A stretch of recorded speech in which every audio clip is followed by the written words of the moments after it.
Hello and welcome to the channel. This video is going to be a little bit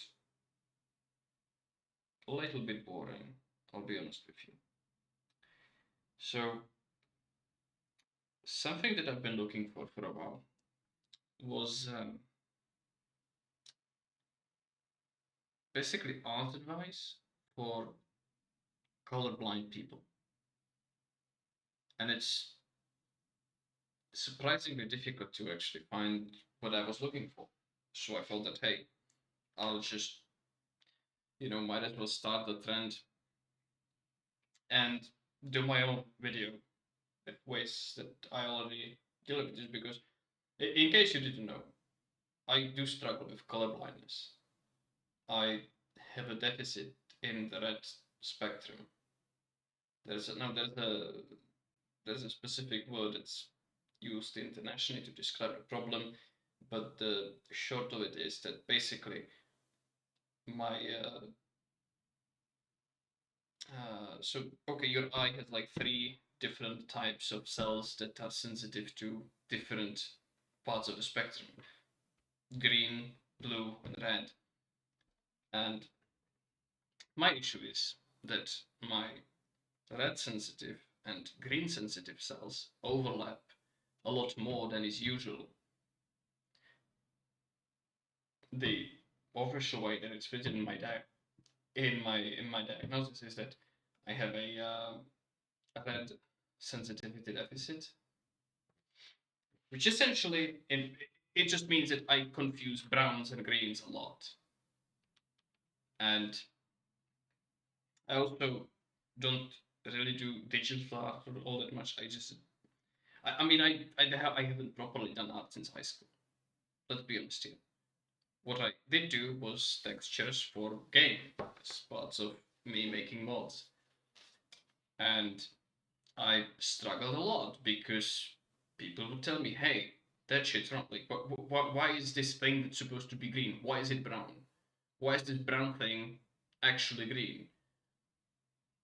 And in my case, it also extends to purples and sometimes pink. I confuse gray and pink a little bit. Although, I wouldn't really use them for the kind of textures that I make. But if I were to make colored art, I would have a problem with that. And my first sort of advice is that, like, hey, just do monochrome art. It's still art. Now it sounds like a cop out because it essentially tells people to just give up, which I mean, in case you're completely colorblind, which unfortunately some people are, like, you have no choice, essentially. Now, if you're like me, it's just a deficit in some part of the spectrum. There's ways around it. And perhaps the most important bit is just get an editor. Now, professional editors, of course, it's costly. It's usually part of, you're working on a contract, you're assigned an editor. But for your purposes, usually just having a good friend who understands your problem is really helpful. You'll just make a choice about a color. You ask them, and they tell you, yeah, that's right. Oh no, that's not right. That way you can avoid, for example, hey, um, example from back when I did an art school. Uh, Note, by art school, I do not mean college. I mean when I was in middle school, high school, I went to an afternoon school for art. I made a painting, and there was a table in a room, and I painted the table green. And my teacher got really mad at me for making a green table. It's like, well, it's supposed to be brown. Why did you make it green? Like, who has a green table? It's like, well, first of all, artistic choice. I could just say, hey, the person who lives in this room really liked the idea of having a green table, therefore they have a green table. But on the bigger scale, I just couldn't tell that it's green. I thought it was brown. That's my problem. But that's the thing. That's why you would have a friend. You pick a pencil that you think is brown, you show it to them, and like, hey, is this brown? Now, if they're an asshole, they're going to laugh at you and, all of that. If they're a good friend, they're going to tell you that, no, you've picked a green one, you should probably pick this one, or something along those lines. And understanding color science goes a long way here, because if you do traditional art like I used to do, you get to mix colors a lot. And so, in case you're not sure whether something is green or brown, you just pick base colors, which I'm going to include green in there as well. But if you mix green and red, you get brown. And then you can be sure that it's actually brown. But it's just a side note. But in case you're going to do digital, which if I do textures, I have to do the digital. This kind of applies to physical art as well, but it's a bit harder to do there. But for digital, references, just use references, a lot of them, for everything. So, for example, I have this one video open here, and let's just pick a random frame from it. One that's showing something really. You can tell that I didn't properly prepare for this, but I mean this goes beyond just color. Okay, just use references for anything.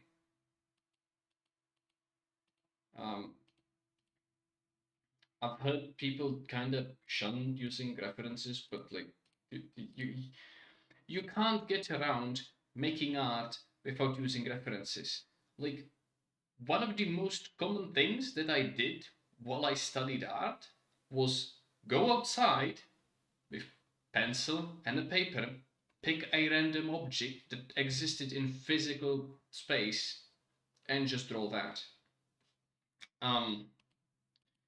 But I mean, okay, I'm going to pick this one. This is a good picture. But realistically, you would not pick one picture. You would pick 100 pictures. And just, no, I don't want Instagram. Why the hell? Anyway, here, we have picked our reference. Now, we could talk about color balance in photographs, which, I'll be honest with you, it's not my field. Which then goes into, if you're picking a photo. Okay, if I was picking a reference for a painting and I was like, hey, I really like the color grading in this, I really like how it's balanced, then I can use it as is. If I'm using it for texturing of a real life object, I would prefer to pick a photograph that's already well balanced. If not, I would need to ask someone to help me, because, again, like I couldn't fix this. But here's what you do. And I'm using GIMP because, that's what I use for textures. You have the pick tool. And I can pick an average, which here is going to be important because if I zoom in, you can see that it's grainy. It's not uniform. And I'll just pick a diameter of, let's say, 4. I'm going to pick this shade and make a reference. I'm going to pick this shade and make a reference. I'm going to pick, I don't know, for example, this shade, and I'm going to make a reference. And then when you were painting a picture, you do the opposite. Pick a color, and you can see how it blends in. This is the right color. And Then you pick this one. And you paint this part with it. And then you pick the lighter shade. And you color this part with it. And that's essentially all you do. I don't need to know what this color is called, whether it's green, brown, blue, purple, or something else. I'm just picking a color from a reference sheet and I'm using it. And that's when having an editor friend comes in handy, because you ask them, hey, what do you think about this color? Like when you would be making, I don't know, the character design thingy. It's like you ask them, hey, what do you think of these colors? Are they good? Are they bad? Should I change something? And they'll tell you. It's especially helpful if your friend is also an artist, because they'll be able to give you a lot more input than a lineman could.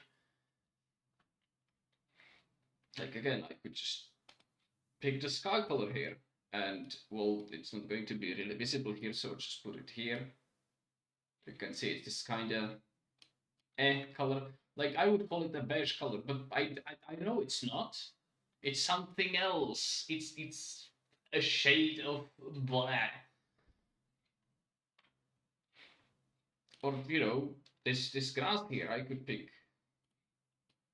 one shade. I could pick the darker shade. I could pick one of the highlights here, which is almost the same as the color that I picked before. Never mind then. Let's see. I'm gonna pick this one. Yeah, select that instead. And yeah, this is your color palette. Like if you see artists do that, like even normal artists with functioning eyes, they'll do this. So why shouldn't you? I find this really helpful, by the way. It's I don't know. I've made like a texture for a military truck, and I was trying to pick the correct shade of green. I went through like what 50 different photos, tried picking averages from different parts of it just to see the one that has the correct lighting. Kept asking my friend about what they think, and eventually I got it right. Well, then I of course had to further correct it because of the way the game was rendering it. But hey, it works. So use references. Preferably have a friend who's going to be your editor and is going to tell you if your color choice is right or wrong, or if you just not want to struggle with any of this, just hey, just make a monochrome art. It works. But if you want to do colors and like it's not like you're completely colorblind, you can always do this. References, very useful. And again, they're going to be useful even outside of colors for shapes. Like, and this goes into what's tracing and what's not. Actually, probably would be a material for another video. But very quickly, there's a reason why people do not like tracing, or they do not like the idea of you tracing other people's art. First of all, it's kind of unethical, but it can give you like help you get some idea of how the art works. But if I were to do tracing, right, it would be me picking pencil, brush, anything, and just basically copying the outlines, like here, okay, there's this, there's a fender, that goes like this, it's one wheel, other, nah, the cupola, this thing, so a box here, machine gun here, and a gun. This would be tracing. And the problem with that is that if you do this, you're not really learning anything. You're learning how to trace a picture.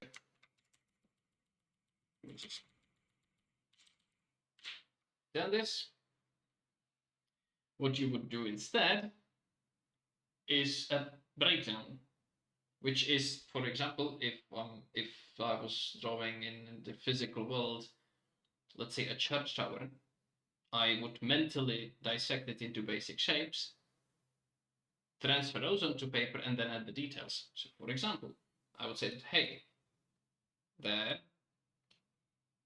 is a gun. You know what? I'll go back to using black. This length here is going to be a gun. That's a basic shape. And then I would outline the box that's the hull of the tank, like this. I would say that, okay, this looks very similar to tracing, by the way, just saying. But I hope you're seeing the difference. I'm using basic shapes for a breakdown of this, to understand the structure, so to speak. I would say that there's a cupola like this, and then I keep adding the details onto that. Or I could just mark that, hey, it curves like this, there's the back side of it, this is the left-hand side of it. And yeah, and then I'm going to take these basic shapes and just put them onto a different canvas. Just like that. I understand that there's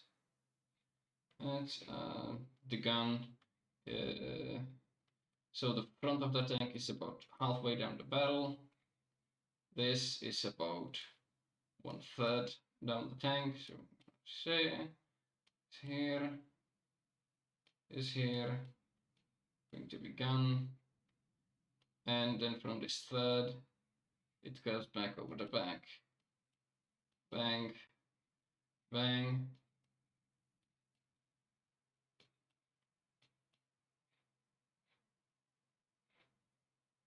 And then you just start adding details. It's one wheel, other wheel, other wheel, bang, bang, bang, bang.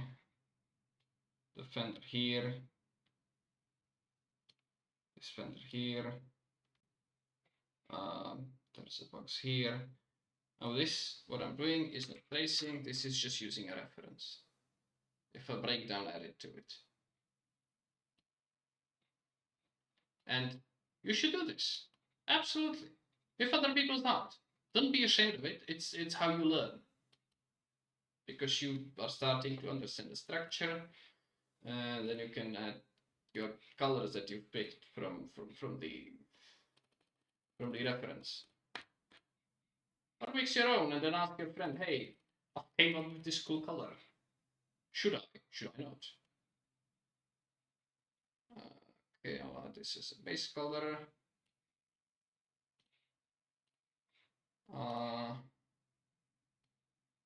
This is like a highlight part, bottom part.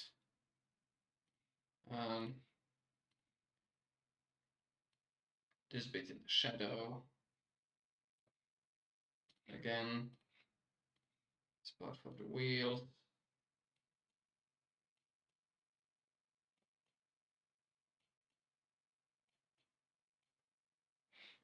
The fender, I can see it's a highlight. So that. Rear of the tank is a shadow. So like that. And you can see I'm not even looking at what the colors actually are. Like I'm just using them. I can see that okay, there's supposed to be a box here, but I can outline it like this. Bottom of turret like this. There's a highlight on the front and a little bit on the rear. So, bang, highlight here, highlight here. I could add some whites if I wanted to. Don't need to. Base color like this.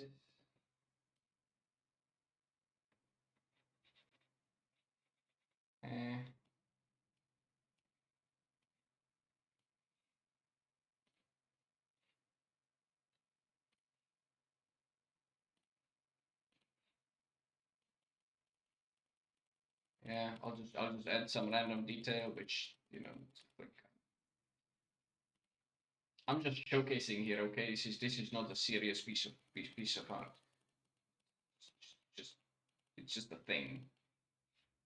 And then I'll add the monochrome cloudy sky. Wow, piece of art in color.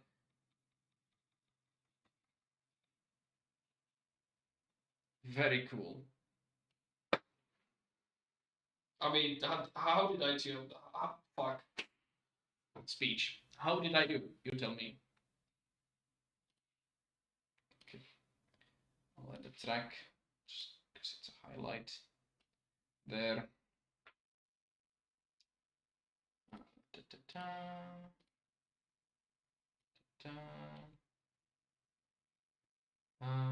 The inside of the wheels.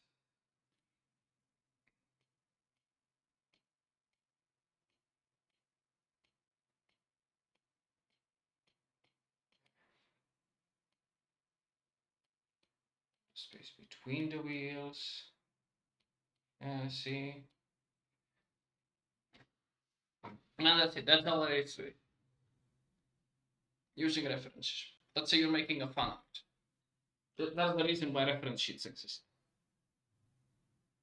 It's so you don't need to like go around trying to figure out what's the appropriate shade. Just do it once, and then on the side, you'll have this. And so then when you're drawing your character again, you can just pick these colors and then add different lighting to it. And that's essentially it. I'd like to thank you for your attention if you stuck with me for this long. I hope this has been useful and not too condescending. And yeah, see you in the future. And good luck.